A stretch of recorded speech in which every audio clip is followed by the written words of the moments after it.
Bonjour à tous les internautes, ici Keiko Magazine, le magazine qui vous propose des critiques ciné et télé. Les spéciales Oscars de Keiko Magazine, les Oscars comme vous le savez sûrement se tiendront le 22 février 2015 à Los Angeles. Et donc ici à Keiko Magazine, nous vous offrons des critiques de tous les films qui sont nommés pour la catégorie du meilleur film, et aussi certains films dont les acteurs ou le réalisateur ont été nommés pour des prix individuels. Donc accrochez-vous, c'est parti.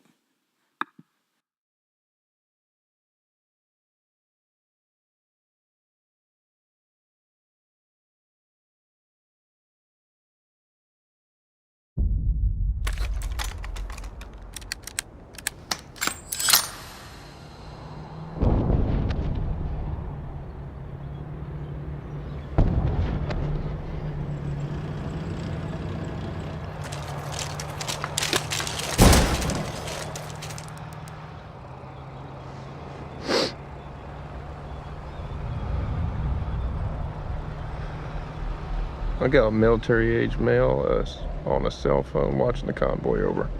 If you think he's reporting troop movement, you have a green light. Your call, over. Maybe he's just calling his old lady.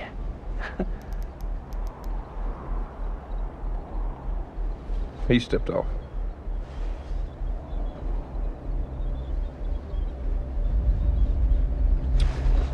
Hold on, I got a woman and a kid 200 yards out, moving towards the convoy.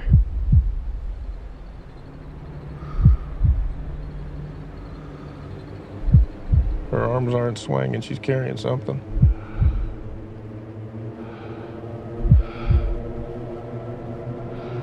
Yeah, she's got a grenade. She's got an RKG Russian grenade. She's saying to the kid. You say a woman and a kid?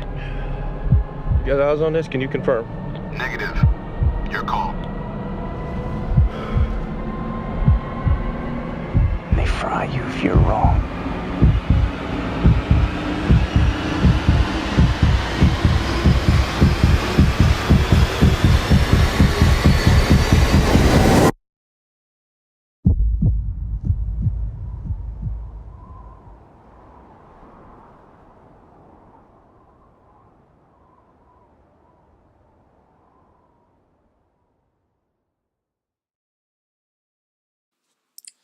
American Sniper, un film réalisé par Clint Eastwood et produit par Warner Brothers Studio, distribué aux États-Unis par Warner Brothers Studio également, avec Bradley Cooper qui joue le rôle de Chris Kyle, et Bradley Cooper qui est aussi producteur sur ce film. Et donc c'est un film basé sur un livre qui s'appelle du même nom, American Sniper.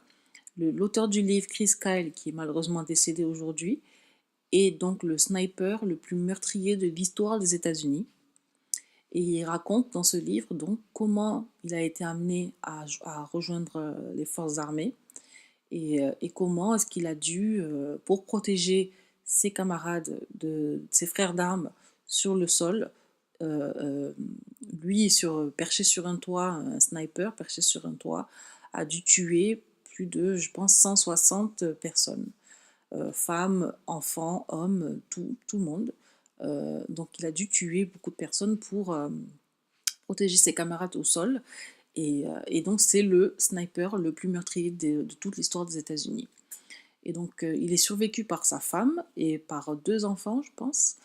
Sa femme Taya Kyle, qui a beaucoup travaillé sur le film avec les acteurs, et qui dans les interviews, et c'est quelqu'un de vraiment d'être très heureuse parce que le film marche très bien aux États-Unis, a très bien marché, surtout le premier week-end. Donc vous savez que c'est très important le premier week-end parce que c'est là que les studios, enfin les producteurs, etc. se font le plus d'argent. Et donc le film a vraiment très bien marché. Et donc voilà. Et donc elle était très heureuse de savoir ça. Elle était aussi un petit peu triste, enfin c'était un petit peu bittersweet, parce qu'elle a perdu son mari donc 1 an avant la sortie du film. Donc son mari avait déjà commencé à travailler sur le film avec la société, enfin les producteurs. et il a été tué par un vétéran aux États-Unis qui sûrement a dû être jaloux qu'il ait son film et il l'a tué. Et donc, en fait, je ne vous raconte pas comment il a rencontré ce vétéran parce que tout est raconté dans le film, donc je ne voudrais pas vous spoiler. Mais c'est vraiment triste comme histoire. La fin enfin, la fin de la vie de Chris Kyle est assez triste et surtout le fait que son film soit enfin, battre des records alors que lui il est plus là, donc c'est quand même assez triste. Mais bon, ça ira tout de même à ses enfants, donc ça sera pas pour rien. Alors le film aux États-Unis a créé une grosse polémique parce que dans le livre, il se décrit lui-même d'une manière qui laisse penser qu'il a des tendances un petit peu racistes ou un petit peu, comme on dit en anglais, bloodthirsty, c'est-à-dire qu'il est assoiffé de sang, qu'il adore tuer, il prend du plaisir à tuer les gens.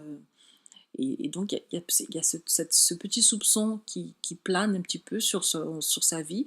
Et ce soupçon-là a été complètement ignoré dans le film. Et je pense que c'est un bon choix d'avoir ignoré ce côté-là dans le film, d'avoir complètement enlevé toute polémique de sa personne, parce que dans le film, il est dépicté comme un héros absolu. C'est-à-dire, voilà, le mec, il est fort, il ne rate jamais son coup, il est très précis, et il est courageux. Et c'est vraiment magnifique à voir, quoi. Enfin, moi, j'ai cru complètement. J'ai trouvé Bradley Cooper absolument. Enfin, voilà, c'est un acteur incroyable. Alors, il y a beaucoup de monde qui se sont demandé pourquoi il a été nommé aux Oscars. Je pense que ces gens qui se posent ces questions-là, ce sont des gens qui n'ont pas vu le film, c'est pas possible. Parce que le film est juste. Enfin, il porte le film sur ses épaules complètement et il commet aucune erreur, aucune injustice. Il est parfait dans ce rôle. Et en plus, il a pris du poids. Vous savez ce que les acteurs font souvent, ils prennent beaucoup de poids, etc. pour les rôles. Et ça leur garantit un petit peu l'Oscar. Mais là, vraiment, il a pris du poids. Enfin, il s'est vraiment investi. Il était producteur de toute façon, donc il s'est vraiment investi de sa poche également. Et il brille dans ce rôle. Voilà, c'est un rôle magnifique pour lui. Et je trouve que l'histoire en elle-même de Chris Kyle, le sniper, qui malheureusement est décédé aujourd'hui, est merveilleuse. C'est une histoire, c'est vraiment l'histoire d'un héros américain, comme on le voit dans tous les films, sauf que c'est vraiment bien raconté. Et moi, je ne connaissais pas du tout cette histoire. Bon, je pense que la majorité des Français ne connaissaient pas Chris Kyle. Parce que nous, bon, tout ce qui est armes, etc., on est un petit peu, bon, on s'y intéresse pas trop. Mais là, vraiment, c'est vraiment bien raconté, c'est vraiment magnifique, c'est émouvant. Et surtout de savoir, enfin, je savais pas moi qu'il était décédé quand j'ai vu le film. Et, et le fait de l'apprendre comme ça, qu'il était plus là pour voir ce film merveilleux, magnifique, quoi. Ça m'a vraiment fait beaucoup de peine pour lui.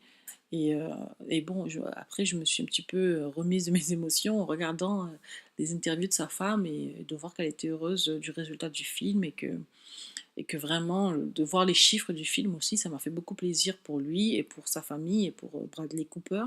Et vraiment, enfin, et aussi pour Clint Eastwood. Vous vous rendez compte, Clint Eastwood, qui avait fait avant ça, bon, bien avant ça, mais un des films que moi j'ai vu qui m'avait vraiment pas plu, c'était Lettre d'Iwo Jima. J'ai trouvé ce film lent. Enfin, moi, j'ai fait le deuxième langue japonais, donc le japonais ne me dérangeait pas tant que ça, mais quand même, la moitié du film était en japonais, ça m'avait saoulé. Enfin, voilà. Et là, vraiment, il a fait un film magnifique. Et je j'arrive pas à croire que c'est lui qui a fait ce film-là, parce que en venant de Lettre d'Iwo Jima à American Sniper, il y a un bond pas possible. Je crois qu'il a appris à rythmer ses films, il a appris à éditer ses films, il a appris la lumière aussi, parce que je me souviens de Lettre d'Iwo Jima, c'était un film un peu froid, la pellicule était assez froide, et là vraiment on a l'impression d'être dans la chaleur avec Chris Kyle, enfin avec Bradley Cooper. On a vraiment d'être accroupi, on a vraiment l'impression d'être accroupi avec lui et d'avoir chaud avec lui, quoi. Donc c'est vraiment un film merveilleux que je vous conseille à 100%. Si vous ne vous intéressez pas trop aux films de guerre, je pense que ce film-là va vous plaire tout de même, parce que L'histoire est géniale. Il y a un espèce de... Je ne veux pas vous spoiler, évidemment, mais il y a une espèce de parallèle avec la vie de notre côté et la vie en terre de guerre qui est magnifique à regarder et qui est vraiment... qui est vrai, tout simplement. C'est la vérité. Et c'est la vérité qu'on ne se rend pas compte de ce que ces gens-là vivent, enfin, ces gens-là, les soldats et les populations qui sont dans ces terres de guerre. Et, c'est magnifiquement montré, c'est juste parfait.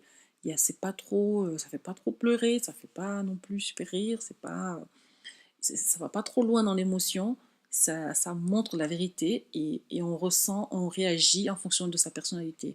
Si on est sensible, on va pleurer, et puis si on n'est pas trop sensible, on va juste être triste. Mais ça ne nous laisse pas indifférents, c'est un film magnifique que je conseille à tout le monde. Et la note de Keiko Magazine, évidemment, un 15 sur 10. C'est le deuxième 15 sur 10 dans la série des Oscars. Le premier, c'était Boyhood. Et là, American Sniper aussi, 15 sur 10. J'aimerais pas les votants des Oscars pour savoir à qui je vais donner l'Oscar du meilleur film. Mais en tout cas, American Sniper, Keiko vous donne 15 sur 10. Bravo. Merci bien, au revoir.